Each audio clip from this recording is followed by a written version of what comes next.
Bonjour à tous.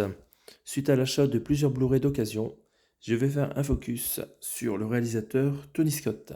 J'ai trouvé deux Blu-ray aujourd'hui le concernant et je vais vous montrer ma collection de films de Tony Scott.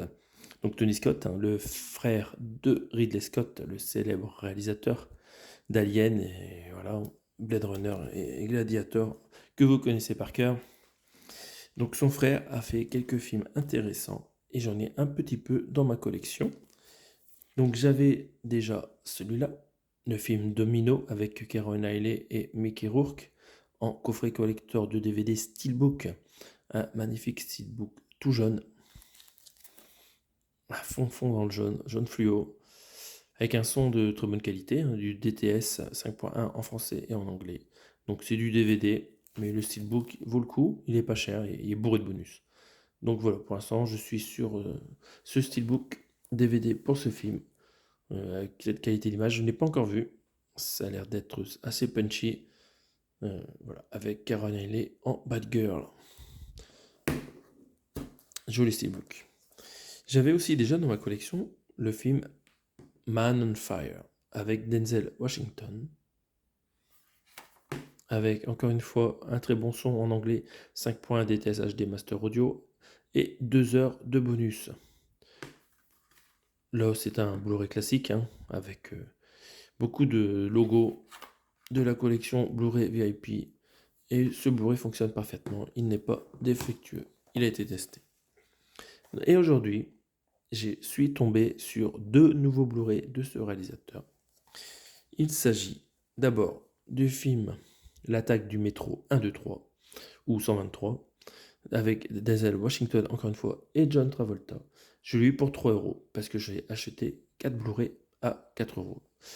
Et on avait un gratuit, donc ça me revient à 3 euros. C'est un prix correct pour un sûrement bon film de Tony Scott. Je pense que c'est un remake d'un film existant, celui-là, L'attaque du métro 123.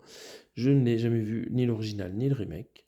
Donc voilà, j'enlevais enlevé l'étiquette qu'il y a dessus, en haut là, de Cashland. Et comme ça, je vais pouvoir le rentrer dans ma collection. On a un son de bonne qualité en français comme en anglais. C'est du 5.1 DTS HDMI. Et beaucoup d'interactivité, comme d'habitude pour du Tony Scott en Blu-ray. Il y a des commentaires audio, ils sont listés ici, là, beaucoup de choses. Donc c'est un thriller.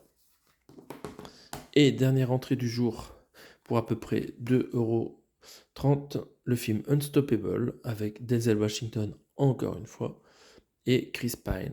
Donc c'est l'histoire d'un train qui est inarrêtable.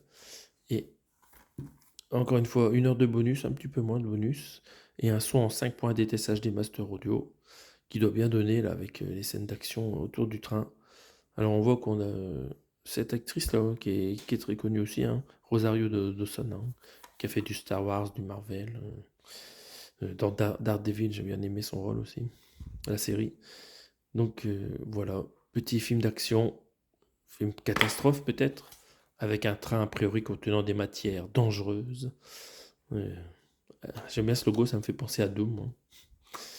Donc voilà, je suis content de rentrer ce film là. Je pensais pas que c'était du Tony Scott, je pensais que c'était un film pourri là, avec Chris Pine, mais non, ça doit être bien. Donc voilà, ça me fait une collection désormais de 3 films de Tony Scott, le frère de Ridley Scott. Et est-ce que vous pensez que c'est un bon réalisateur? Est-ce qu'il fait encore des bons films actuellement? N'hésitez pas à me mettre des infos en commentaire, je vous répondrai. À bientôt pour une autre vidéo, salut!